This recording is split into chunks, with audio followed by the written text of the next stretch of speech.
Hello and welcome to this edition of Woman to Woman. I am your host, Anntricia Bray Smith, author, educator, and public speaker. I am the voice for those who suffer in silence. Guys, today we're going to talk about ways to scratch your finances, not only through the holiday season, but in the year to come. And so I had to bring in some reinforcement with me today. So I have with me today my special guest co-host, Miss Sheryka Alford. She is the author of the Many Money Lessons for Teens. And also she has a blog, The Proactive Planner. So if you're not connected already with Sheryka Alford, please get connected with her platform. Also, you can find her here on the Transform You Media Network in the Money and Mindset podcast, where she and I both host together. So, Sheryka, welcome today. Thank you. I feel so special. You are special. It is good to allow our audience to put a face to a name as well. So here on Woman to Woman today, I'm not the money person, so I had to bring in you to help us understand from woman to woman where we're dealing with some real financial issues and challenges now. How can we begin to stretch our dollar just a little bit farther, not only for the holidays, but we're even looking into the year to come? How can we begin to make the shift in our finances? Well, and for starters, and I know I sound like a broken record, the answer to this question will never change. It starts with tracking every penny that goes out and every penny that comes in. Before we can start coming up with the plan as to how we can better budget and that sort of thing, first we have to really pinpoint, what are we doing with our money? What happens? And so by tracking, it will help you to do two things. For one, it will help you identify if you have maybe a problem with managing what you have, and two, it'll help you identify if maybe you have an income problem. Because sometimes we say, oh, I just don't have enough money to make ends meet. Well, if we really sit down and track and see what we're really doing with our money, we'll find that there are areas that we can maybe eliminate or reduce and better stretch what we have. So first, I would say track your spending, whether it be pen and paper, Excel spreadsheet, one of the apps that they have so many apps available now. And then once you track your spending, I would say then at that point you can come up with a spending plan to better divvy out what you have. Well, it makes so much sense. I know I just finished my new book, Press Through, and one of the things that one of the chapters that it starts with is press financially. This past year has been a major press on me financially. Just having to find ways to pull money from somewhere, and so I've had to get creative and learn what I can do to generate more income, because my income is limited, and I share that. People look at you and they think that because you have a level of success in your life that you're financially secure, and that can be farthest from the truth. On a $30,000 salary, that I get from being an educator, sometimes it's not enough to make the ends meet with everything that I have coming against me financially. And so I like what you said about tracking that. And in the beginning of the year, I share in my book, Press Through, that was my plan going into this year. But somehow I lost sight of tracking when the pandemic began to have its take in my life, and the things that had occurred as a result of that. So I lost track of that. But what I did not lose track on is my financial spending habits. Good So job. how important is that to know that when we get off track one way doesn't mean that we just let everything go and forget Right, those things right. that we've learned. Yeah, I mean, and it happens to all of us. Life happens. And there are times, I mean, you may be a lover of spreadsheets or whatever the case may be, but life does happen, and there are times that we do get off track. When it happens, you identify it and just pick back up. But also, that's where it comes in handy, building that emergency fund, because sometimes whenever we get off track with our tracking of our finances, that also throws our accounts Absolutely. off track. And so it's good to have that little cushion, that extra cushion, to pick that up until we get back on tracking, whether it be in a planner or whatever method you choose. Yeah, So it's so true. And I know that some of you, um, you did the best you can. You did the best you can financially, and sometimes it just takes a little bit more. And yes. that's recognizing that, whether that is picking up an extra shift, or whether that is just looking for a new career path altogether. Mhm. What are you willing to sacrifice to to get to that place that you need to be financially? Uh, what are some tips, or what are some things that you can share with us for the Christmas season, the holiday season, to cut our spending? Do you, Well, eh, uh, for one, let's stay focused on what the true meaning of the okay. season is all about. It's not the true meaning of Christmas is not to get all the things, the latest things, and how much stuff you can get. Let's stick with the heart of the holiday, the love and being thankful for life. Um, and for a lot of us, if not all of us, things are tight this year because of what's going on. So maybe for those of us that are parents, start talking to your children. Let them know, hey, things are going on differently this year. So this Christmas may not look like the Christmas that you're accustomed to. Encourage them to come up with maybe some creative ideas instead of focusing so much on purchasing items or things. Maybe present to them the idea of, hey, how about if they have siblings, how about you guys come up with a play or something, or a song or something, because that does a couple of things. One, it helps them to use their imagination, helps them to use their creativity, and it's a group activity, something that they can do, you can do together as a family. And as far as whenever you do spend, just shop around. Kids don't need everything. It's okay to get them some things that they may have their heart set on, but they'll survive. They'll live. It's okay. So just shop around. And if you have small children, like toddlers, if they have a lot of toys and whatnot, you could easily go get something that they haven't played with in a long time and wrap it up. Re-gift.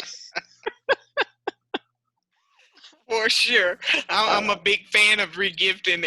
We make a joke out of that, but we've collected things throughout the years that are still boxed up that we don't Mhm. use, we don't plan on using, and rather than going out to purchase new things, regifting can be one of the things that we can do.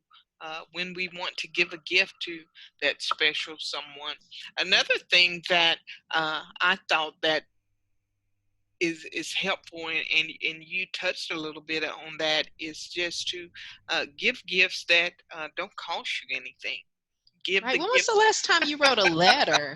Have, especially like your kids, and if they have grandparents, they're still blessed to have their grandparents, have them to write a handwritten letter, because I'll tell you, writing is a lost art. How special would that be to receive a handwritten letter from someone?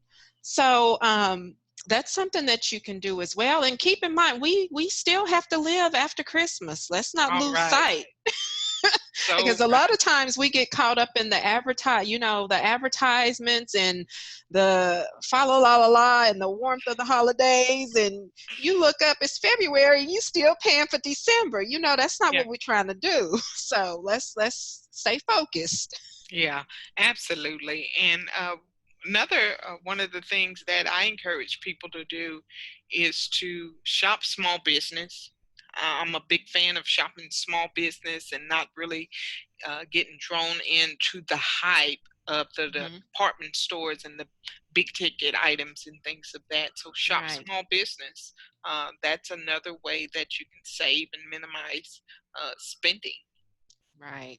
And you also mentioned, in addition to the holidays, but the year to come, the upcoming year, Mhm. think about, if you don't have, I don't know, if you journal or use your memo in your cell phone or somewhere, go ahead and start thinking about a list of things that you may need, Mhm. things that you may need.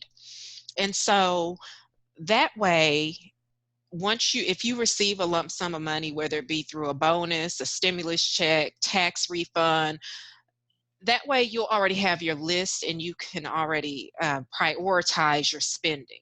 Because what happens sometimes is we'll get money, and since we haven't thought about it and prioritized, we're so excited, hey, I got this money, and then we just go off and spend it, and oh, would you look at that, I still need X, Y, and Z. Yeah. So let's try to put in a habit of thinking ahead and already having that planned out. Yeah, we have to be intentional with finances, and like I said at the beginning, even with being intentional and having a plan in place does not mean that life is not going to come at you, Hmm. and you're going to be faced with some financial challenges along the way that's going to cause you to lose focus on whatever it is that you were doing or trying to do.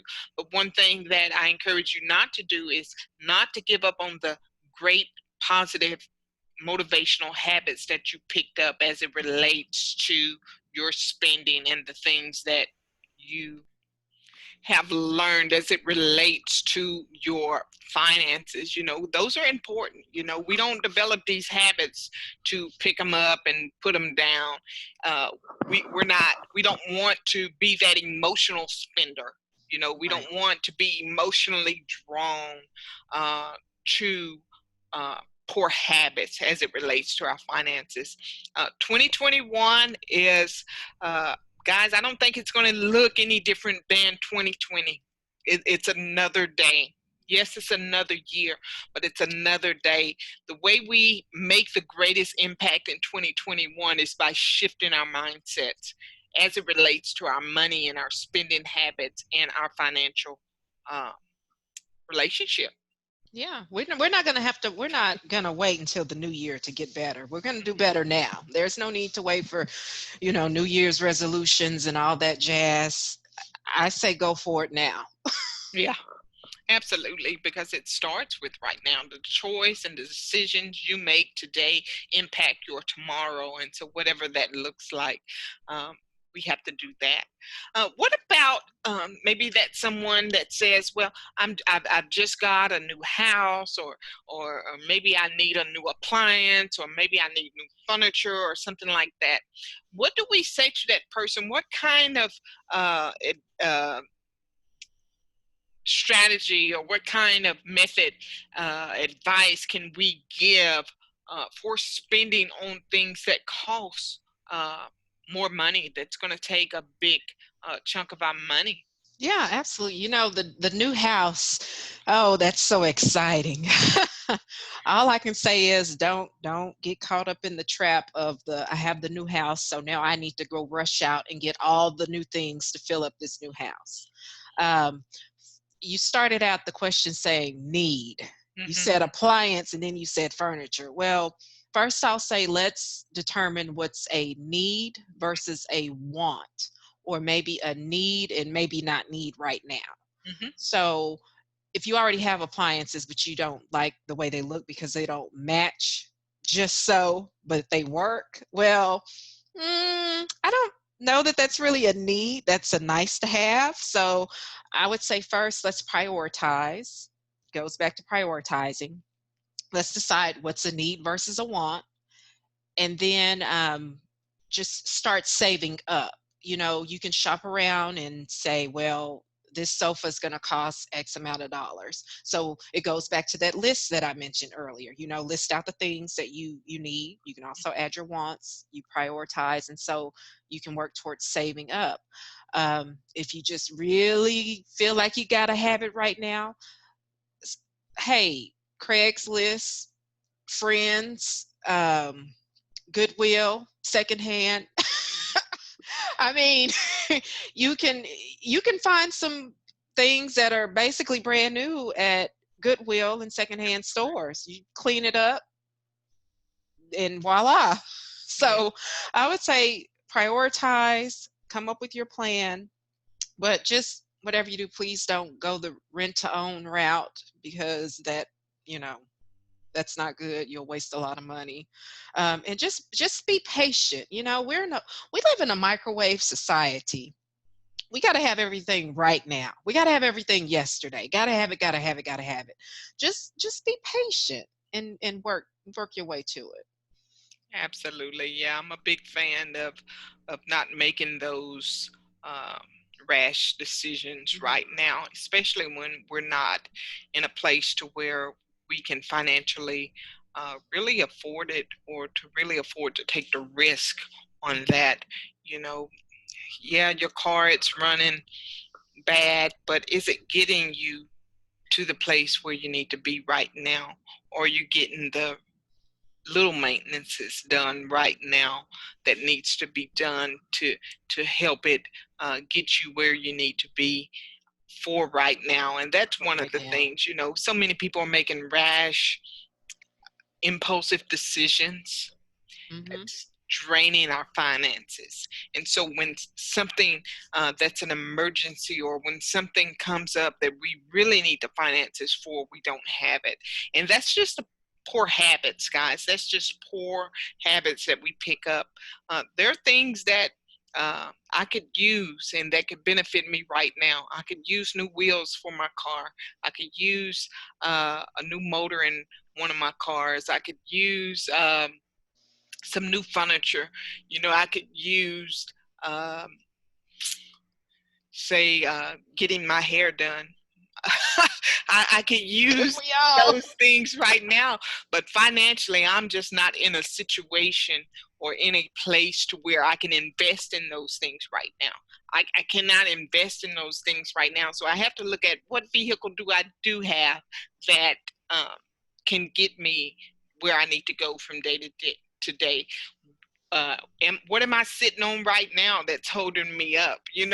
Uh, how can I fix my hair now to where it looks presentable enough to get me through the day? And so those are the things that we just really need to look at. Prioritizing, just understand that yes, it may be something you need or that you desire, but what are you willing to sacrifice to Right, stretch, to not put yourself in a financial bind? And so, right, as you guys are thinking about the new year and making and establishing new financial goals, think about the things that are important to you. Think about the things that you're not willing to compromise on. Think about the things that you are willing that you can sacrifice. What's a need? What's a want? Making that um, plain, not being impulsive and being emotionally drawn to all the big ticket sales and how much you're going to save if you get it now. Think about what it's going to cost you if you do get it now. mm-hmm, Think mm-hmm. about what it's costing you if you do go ahead and get that now, making those impulse buys. These advertisements and things like that, they know what it takes to draw you in. They They know know. what it takes to entice your senses. They're enticing every sense you have, and they're just drawing you in, and you're losing focus on your main goals. So let's get focused. Let's get focused, and let's develop new habits and learn what it takes to stick to the plan, even when it does not feel uh, immediately good, because you're going to feel better Absolutely. in the long run. So, Sheryka, any other advice you can share with us today? Well, the my main my main word of advice, pay yourself first. Mhm. Always pay yourself first and have an emergency fund. That emergency fund will save you and keep you from going deeper into debt. And use your emergency fund for its intended purpose. That save 50% off if you buy now is not an Not an emergency purpose. emergency. So please, if you do not have an emergency fund established yet, as soon as you're able to do so, get that emergency fund started and set up. All right. We appreciate you being here to Thank grace you. us with your knowledge and your presence here today on the Woman to Woman broadcast. Again, if you're not familiar with Sheryka Alford, she has a podcast here on the Transform You Broadcast Network, and it is the Money and Mindset podcast, where she and I both host that together. It is a wonderful podcast. We have been having fun over there on that stream. There also, check out her blog, theproactiveplanner.com. Theproactiveplanner.com. You can see it there on her backdrop.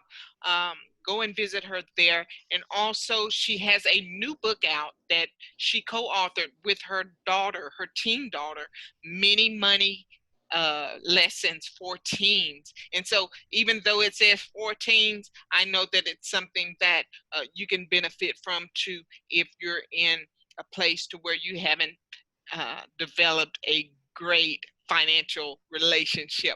Nonetheless, guys, I appreciate you being here with me today for this edition of Woman to Woman. We also want to take time out to thank our sponsor, Dream Love 1000, the potion that helps even the everyday woman get her sexy on. Nonetheless, guys, I am your host, Anntricia Bray Smith, and my special guest here, Miss Sheryka Alford. We appreciate you being here. Thank Until you. next time, this is Woman to Woman.